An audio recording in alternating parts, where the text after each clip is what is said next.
Lecture 8। Last video में हम लोगों ने एमपीसी और एमपीसी का फॉर्मूला पढ़ा। अभी आपने पढ़ना है properties of MPC. MPC is marginal propensity to consume, जिसका फॉर्मूला क्या है, delta C by delta Y, where delta C is change in consumption, delta Y is change in income.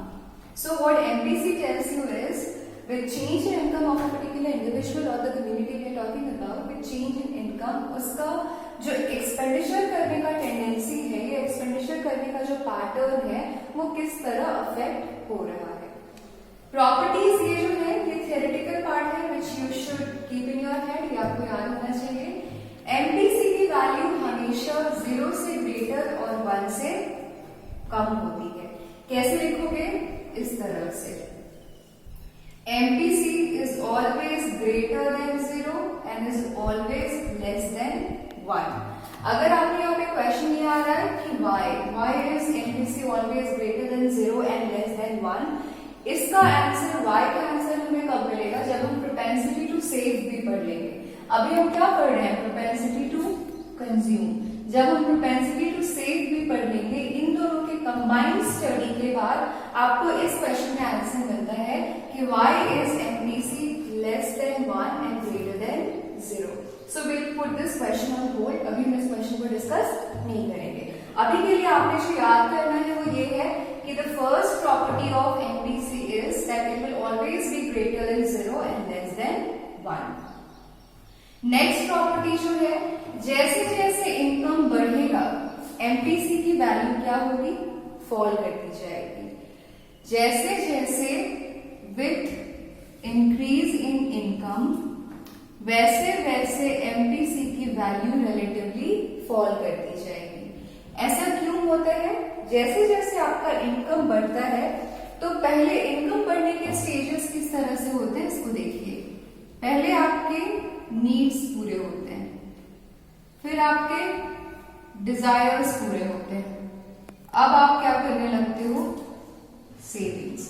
तो if you go by the stages of income that we can possibly have, और this is very general, there is no formula in this, ये कोई formula नहीं है. अगर आप अपने ऊपर भी सोचोगे, supposingly you are the person who is earning by income, you will understand this कि सबसे पहले आप अपने इनकम के स्टेज में क्या करते हो, your stage 1 is fulfilling of your needs, your stage 2 is fulfilling of your desires, and then finally what you are left with is saving. बाद में आप सबसे पहले क्या करना शुरू कर देते हो, सेविंग्स करना शुरू कर देते हो. आप अपने कंप्लीट इनकम को कंजम्पशन में कन्वर्ट नहीं करते हो. तो जैसे जैसे इनकम बढ़ेगा आप यहां से यहां आओगे, फिर यहां से यहां आ जाओगे. अब जैसे ही आप सेविंग पे गए तो एमपीसी की वैल्यू क्या होने लगेगी, फॉल करने लगेगी, क्योंकि एमपीसी इज रिगार्डिंग कंजम्पशन. अब आप सेविंग करने लगे मतलब आपने कंजम्पशन को क्या करा, कर्टेल कर दिया, कम कर दिया. So with increase in income MPC falls. Why so, due to lesser tendency of expenditure. How you will explain it? There are 3 stages of income. Stage 1 is needs, stage 2 is desire, and stage 3 is saving. जैसे जैसे income बढ़ता है आप stage 1 से 2, 2 से 3 पे जाते हो. जैसे ही आप स्टेज 3 पे चले जाते हो तो आपका सेविंग्स ज्यादा हो जाता है, कंजम्पशन कम हो जाता है, जिसका रिजल्ट क्या होता है कि एमपीसी फॉल कर जाता है. नेक्स्ट जो है, जो पुअर सेक्शन होता है उसका एमपीसी हाई होता है, और जो रिच सेक्शन होता है उसका एमपीसी लो होता है. ये ऐसा क्यों होता है, वाई सो, सेम रीजन. पुअर का जो इनकम है वो पहले नीड्स फुलफिल करेगा, तो यहाँ पे वो इनकम का मैक्सिमम पोर्शन कंजम्पशन में कन्वर्ट कर रहा है. फिर वो अपनी डिजायर्स फुलफिल करेगा, तो वो अपने इनकम का मैक्सिमम पोर्शन कंजम्पशन में कन्वर्ट कर रहा है. इसीलिए यहाँ पे आपको एमपीसी क्या मिलता है, हाई. लेकिन जैसे आप रिच सेक्शन के पास आते हो, इनके नीड्स ऑलरेडी फुलफिल्ड है, इनके डिजायर्स हो सकते हैं जिनमें थोड़ा बहुत इनका इनकम कंट्रीब्यूट हो रहा हो, लेकिन ज्यादा से ज्यादा इनका इनकम कहाँ जाता है, सेविंग्स में, जिसका रिजल्ट क्या होता है, एमपीसी आपको लो मिलता है.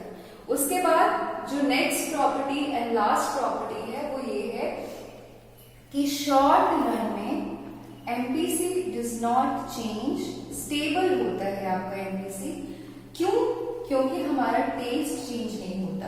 अब यहाँ पे what I have to very precisely understand is what I am writing is MPC is stable. Stable कहने का मतलब कांस्टेंट नहीं होता। यहाँ पे इस अंतर को बिल्कुल समझिएगा कि आपने स्टेबल बताना है, और स्टेबल का मतलब कांस्टेंट नहीं होता। स्टेबल और कांस्टेंट में क्या फर्क है? जब आप कहते हो कि कोई चीज स्टेबल है तो मान लीजिए वो 0 से 1 के रेंज में लाई कर रहा है। दिस इज स्टेबिलिटी, कि पिछले 6 महीने से कोई चीज उसकी वैल्यू 0 से 1 के बीच में ही लाई कर रही है। कांस्टेंट का मतलब होता है कि जो भी टाइम पीरियड आप ले रहे हो, मान लो 6 महीने, उसकी वैल्यू 0.5 ही हो। यहाँ पे डिफरेंस समझिए, यहाँ पे ये वैल्यू 0.1, 2, 3, 7 कुछ भी हो सकता है, कभी 2 है, कभी 3 है, कभी 7 है। मान लीजिए अगर हम 6 महीने का इंटरवल लेते हैं, जनवरी में एमपीसी की वैल्यू 0.2, फरवरी में 0.3, मार्च में 0.7, फिर जून में 0.1, इस तरह से। तो ये स्टेबल वैल्यू हुई। कैसे स्टेबल वैल्यू हुई? क्योंकि इसका एक रेंज है जो 0 से 1 के बीच में लाई कर रहा है। अब कांस्टेंट वैल्यू कहने का मतलब क्या हो जाता कि चाहे जनवरी हो, फरवरी हो, मार्च को जो वैल्यू आपने मिल रहा है वो 0.5 ही होता।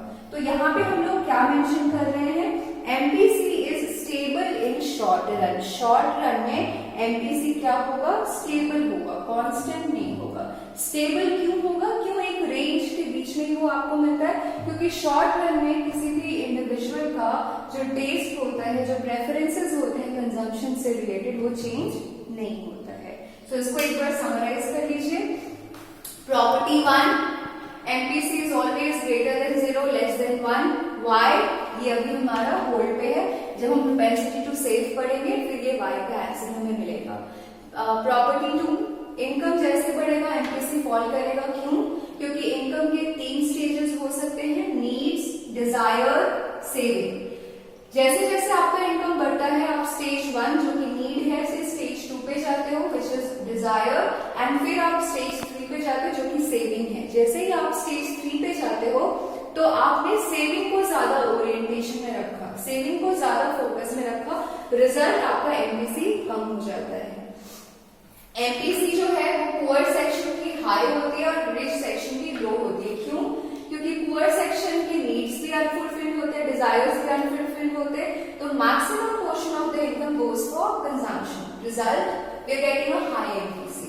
रिच के नीड्स ऑलरेडी फुलफिल्ड होते हैं, डिजायर्स होते हैं वहां पे जहां आप इनकम को स्पेंड करते हो, and then the rest of the income is seen in terms of savings. तो यहाँ पे चूंकि खर्च कम है तो एमपीसी आपको क्या आ जा रहा है? लो। यहाँ पे ध्यान रखिएगा, we are not talking about amount. कल के वीडियो में मैंने आपका जो वीडियो लेक्चर 7 है उसको एक बार go and like rewatch the video, because you have to be very clear about when we talking about rich and poor, we are not talking about amount of money की बात हम नहीं कर रहे हैं। क्योंकि अगर 100 रुपए में से अगर एक रिच इंसान 50 रुपए खर्च कर रहा है और पुअर सेक्शन में से किसी के पास 10 रुपए थे और वो 9 खर्च कर रहा है, तो यहाँ पे ध्यान दीजिएगा 100 में 50 और 10 में 9, this is 90%, this is only 50%। हमें अमाउंट को ध्यान में नहीं रखना है। कितना अमाउंट अवेलेबल था उसका कितना परसेंट कंजम्पशन हुआ, कितना अमाउंट अवेलेबल था उसका कितना परसेंट कंजम्पशन हुआ, तो आप देखोगे यहाँ पे परसेंटेज आपको बहुत कम दिखेगा, रिलेटिवली यहाँ पे परसेंटेज आपको ज्यादा दिखेगा। You all should be very clear about, we are not talking about the amount of money, we are doing the relative comparison between rich and poor. और लास्ट प्रॉपर्टी है कि एमपीसी शॉर्ट रन में stable होता है।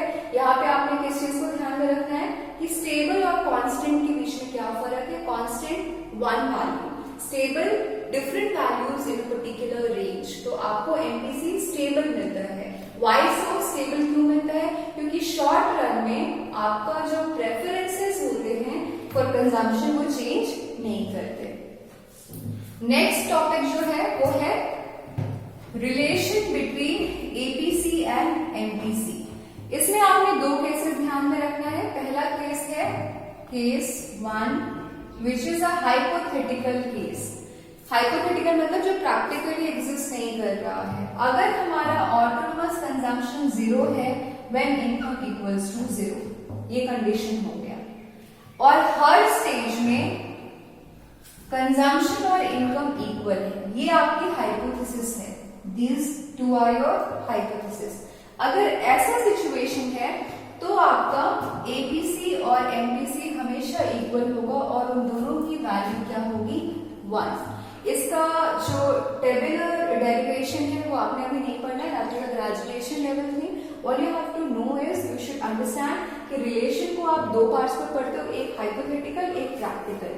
Hypothetical का hypothesis क्या है कि आपका ऑटोनोमस कंजम्पशन 0 है व्हेन y इज 0, जो कि प्रैक्टिकली नहीं होता।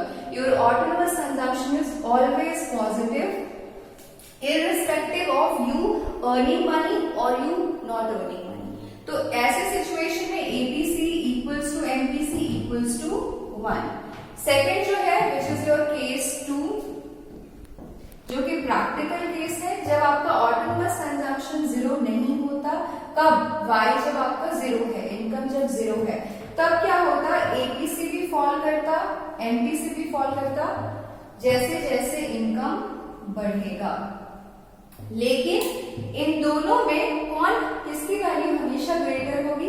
एपीसी की। एक बार मैं इसको फिर से ब्रीफ कर रही हूँ कि आपको बस ध्यान में रखना है। You don't have to do the derivation, कोई डेरिवेशन आपने यहाँ पे नहीं करना। आपको क्या ध्यान में रखना है? एपीसी और एमपीसी का रिलेशन दो स्टेजेस में आपने पढ़ने हैं। Case 1 is hypothetical, case 2 is practical. Case 1 का हाइपोथेसिस क्या है कि आपका ऑटोनोमस कंजम्पशन 0 है जब इनकम 0 हो और हर स्टेज पे कंजम्पशन इनकम के बराबर है। इस केस में क्या होगा? एपीसी हमेशा एमपीसी के बराबर होगा जिसकी वैल्यू होती है 1। दूसरा केस है प्रैक्टिकल केस, जिसमें आपका प्रैक्टिकल कंडीशन क्या है कि ऑटोनोमस कंजम्पशन 0 नहीं है जब इनकम 0 के बराबर हो और जैसे जैसे इनकम बढ़ेगा, जैसे जैसे your income is increasing, APC घटेगा, एमपीसी घटेगा, लेकिन ये दोनों फॉल कर रहा है। इसके बावजूद किसकी वैल्यू ग्रेटर होगी? एपीसी की। ओके, कैसे आपने इसको लिखना कैसे है? The relation between APC and MPC goes like, first the hypothetical case, if we assume that our autonomous consumption is 0 at income level equals to 0 and at every stage income is equal to consumption, in that case APC will be equal to MPC, which will be equal to 1. Second case is a practical scenario in which the autonomous consumption is not 0 when y is equals to 0. Also now when the income increases, अब जब income बढ़ेगा APC गिरेगा, MPC गिरेगा, लेकिन दोनों में किसकी value greater होगी? APC की। क्लियर? ये आपका हो गया कंजम्पशन फंक्शन कंप्लीट। नेक्स्ट जो टॉपिक है आपका वो है सेविंग फंक्शन। इसमें कंजम्पशन फंक्शन में क्या क्या चीजें आपने याद रखना है? कंजम्पशन फंक्शन है क्या? फैक्टर्स, उसके बाद जो उसको अफेक्ट करते हैं, उसके बाद फीचर्स, उसके बाद टाइप्स एपीसी एंड एमपीसी, और उसके बाद एमपीसी के प्रॉपर्टीज और relation between APC and MPC. तो ये सारी चीजें आपने ध्यान में होना चाहिए आपको। उसके बाद जैसे आपने कंजम्पशन फंक्शन पढ़ा, वैसे ही आ जाता है सेविंग फंक्शन, जिसको हम किस नाम से जानते हैं? प्रोपेंसिटी टू सेव या सेविंग फंक्शन। जैसे वो था कंजम्पशन फंक्शन या प्रोपेंसिटी टू कंज्यूम, वैसे ही ये है सेविंग फंक्शन या प्रोपेंसिटी टू सेव। कैसे डिफाइन करोगे? एग्जैक्टली जैसे हमने कंजम्पशन को करा था। Functional relation between saving and income. यहाँ पे हमें किन दो चीजों के बीच का रिलेशन पता चलता है? सेविंग के बीच का और इनकम के बीच का। कीन्स क्या कहते हैं? कीन्स कहते हैं सेविंग फंक्शन के बारे में कि सेविंग किस चीज पे डिपेंड करता है? इनकम पे। Saving is a function of income. इसको हम कैसे लिख सकते हैं? S is a function of Y, where S is saving, Y is income.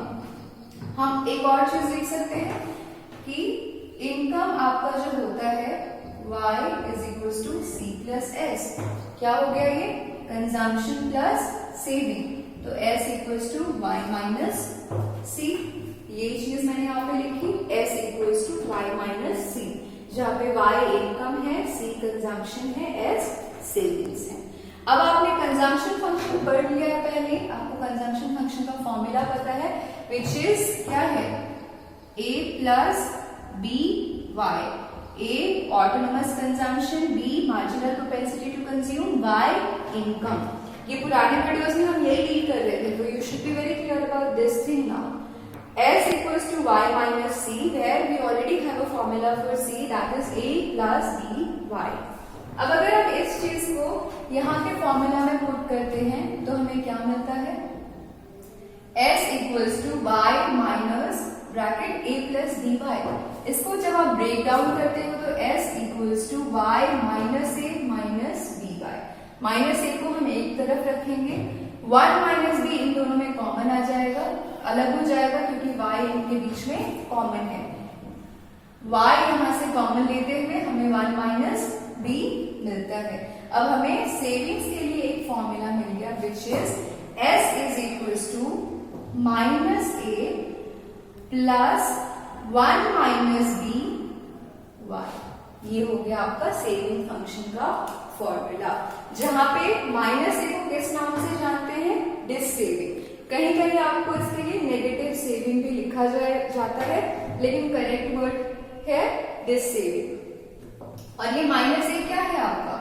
Negative value किस चीज के लिए? आपके ऑटोनोमस कंजम्पशन के लिए, क्योंकि आपकी डिस सेविंग किसके बराबर होती है? ऑटोनोमस कंजम्पशन के बराबर। उसके बाद 1 माइनस बी क्या है? बी एमपीसी है। जब आप एमपीसी को 1 माइनस करते तो आपको क्या मिलता है? Rate of saving. तो जब आप इस फॉर्मूला को आप लिखते हो, प्रोपेंसिटी टू सेव या सेविंग फंक्शन का फॉर्मूला क्या होता है? S is equals to minus A plus 1 minus B Y. Okay, जहां पे S is saving, minus A is dis saving, B is your MPC, this is your rate of saving 1 minus B, and Y is as usual your income। ये हो गया आपका saving function का introduction.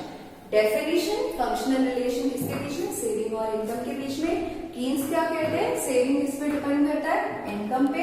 हम इसे कैसे लिख सकते हैं? S is a function of Y. एक और बात होती है कि वाई जो है कंजम्पशन और सेविंग का टोटल होता है, तो सेविंग गोज टू 1 माइनस सी, यहां से इस फॉर्मूला का डेरिवेशन होता है। अब इस वीडियो के बाद आपने क्या करना है? कंजम्पशन फंक्शन में you'll take a copy and what you'll do is, what is consumption function, then after what are the factors that affect consumption function, what are the features of consumption function, types of consumption function, properties of MPC and relation। 6 topics हैं। इन 6 topics को आप heading डाल के you'll write and you'll practice it on your own, then we'll continue in the next video।